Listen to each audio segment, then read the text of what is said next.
Are you considering moving to Colorado, but maybe you just haven't experienced 4 seasons like we have here, and maybe you're a little bit unsure about whether you want to experience winter season here in Colorado?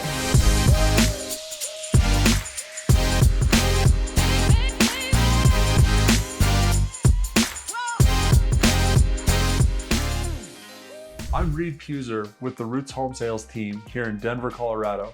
And my business partner Robin and I get calls and emails from people like you every day. If you have any questions or interest about what it's like to relocate to Colorado and the Denver metro area, please reach out to us. And if this is your first time to the channel, make sure that you consider subscribing and clicking the bell for notifications so that you're the first to know when we release new content. All right, so let's go ahead and jump into it. We're gonna give you 7 things to know about wintertime in Colorado. So, number 1, the temperature. Obviously, you want to think about what's the temperature like in Colorado. Well, it depends really on the area. So in the Denver metro area, the temperatures really average between 30 to 40 degrees on any given day. You'll see highs get up into the mid 40s. You'll see lows at night, maybe get down into the mid 20s. And we do get polar vortexes where the temperatures will go down into the single digits or even near 0. But those polar vortexes come maybe once or twice every winter, and they last for about 3 to 4 days. But overall, on the average, you're looking at 30 to 40 degrees during the days. There are other areas in the state, like where Reed and I grew up in Salida, Colorado. It's in the Arkansas River Valley, and they call that area the banana belt because it tends to stay warmer even though it's higher in elevation from Denver. So at Salida, it's 7,000 feet above sea level.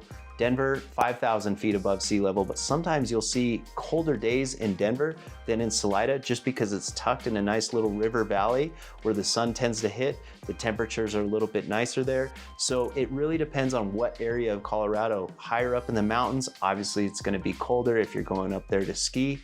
But overall, most of the folks who are moving here are moving to the Front Range. And when we mention Front Range, it's along the mountain range. So that's Denver, Colorado Springs, Fort Collins, and the temperatures there tend to be pretty mild. So something that has prevented people from moving to Colorado for a long time is the thought that we have snow all through the winter season, just stacked up on the sidewalks, all through the roadways. And while we do get snow, it's not necessarily something that sticks around forever. And the reason that that snow doesn't stick around forever is because of sunshine, but we'll talk about that here in a minute. Generally, we get our first snow around the October kind of time frame each year.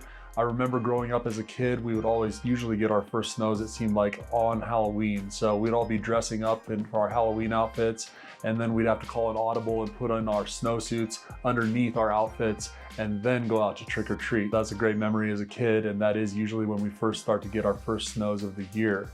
After that, we get consistent snow in December and January and February. March can actually be one of our snowiest months, not in terms of like the number of days that it snows, but in terms of the overall accumulation in inches. And then of course, we still get some snowstorms into February, and that kind of rounds out our snowiest season here in Colorado. All right, another thing to consider about wintertime in Colorado is it is very dry here. Colorado is dry all year round, but in the wintertime, it's even more dry. That humidity level goes down.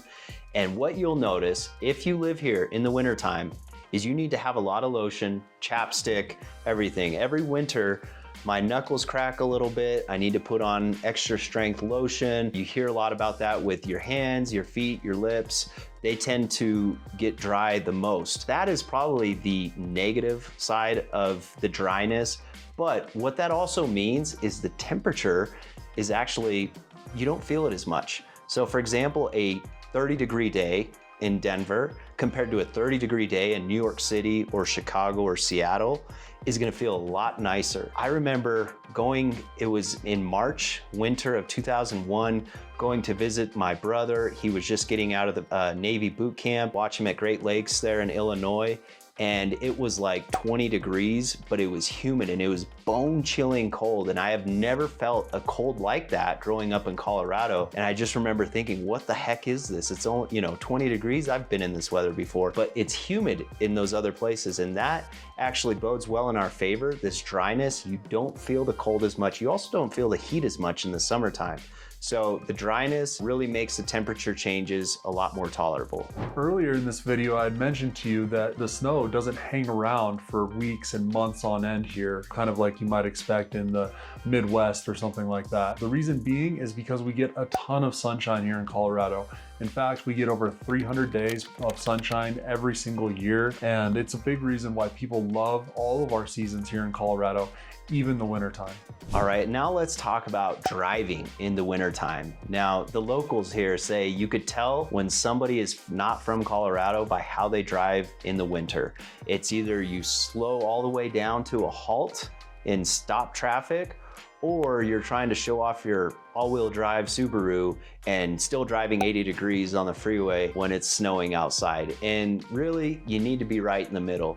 You need to understand that the snow isn't the biggest deal on the roadways, it's the ice. And black ice especially, because you can't see it. It's always tough when you're driving and you don't see the ice under the snow. And for example, about a month ago, we had a snowstorm for a client event, and it started out by sleeting, which is like between rain and snow. So it was very moist on the roads.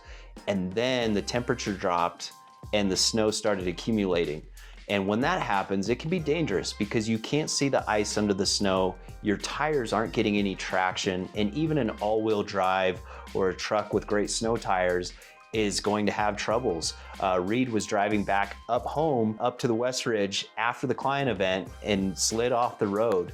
And so we have a photo of that we'll share in this video, but these are things that you need to be conscious of. It's not the snow, it's the ice under the snow. So we usually recommend that you get an all-wheel drive or even a four-wheel drive, or if you get snow tires during the winter. But you can survive if you don't go up into the mountains a lot with your regular Honda Civic or a Toyota Camry. You just want to make sure you're rotating your tires consistently and, drive responsibly. Don't be going over 60, but also don't slow down and halt traffic because that can cause accidents as well.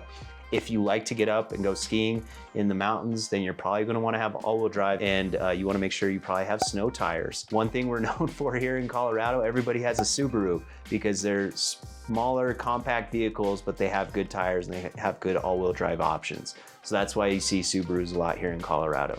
But one thing to know, if you're moving here, maybe take your car out into a little parking lot away from people and just practice driving in the snow before you go out in traffic. That would be my recommendation. And this is a quick tip that a lot of people overlook, but it's something we always talk about with our clients when they're moving from out of state.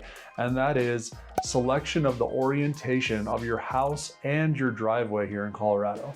For example, you could be driving down a street in any neighborhood of Denver during the wintertime, and you can look on one side of the street and you're gonna see snow piles piled up and ice all over the driveways. And then you look to the other side of the street and there's absolutely no snow at all.